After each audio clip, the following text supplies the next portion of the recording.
Ian, let's talk about sevens and nines. Before we get started, why don't you give us a 50,000-foot flyover of the relationship between a seven and a nine? Yeah, so this is a really great combination. It has a lot of potential, okay?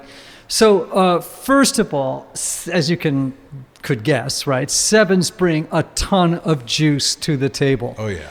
You know, there are people who have so many different interests, so many things that they just have hands in different things. I think about Abner, like he's a pilot, he's a musician, he's into this, he's into Right. that. You know what I mean? Right. They chase the sparkles Right. around them. I think about my son. He's got, he's into songwriting, and he's really into classical music, and he collects Bernstein records, and he's also really into biking, and he's, you know what I mean? And he's always reading a new book about the Cold War, and he's lots and lots of different interests. And they bring that to relationships. And that's really, really fantastic. It brings vitality.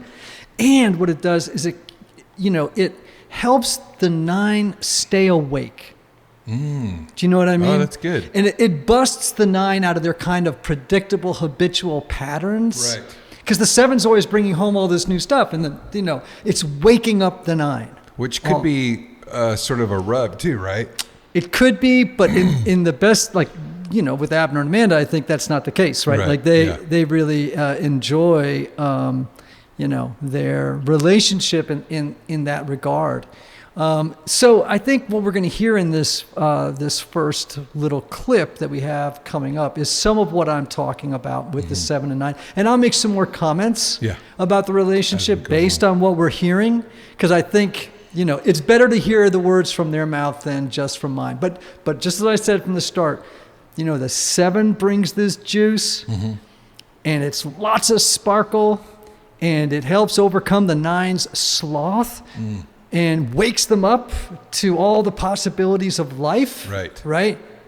But then the 9 grounds and tethers the 7. Right. And of course, so when you get those two together to meet in the middle, you can imagine you get this lovely combination where each is correcting the excesses of the other. Ooh, I love that. I love the way you put that. You're going to see that right now in this first clip.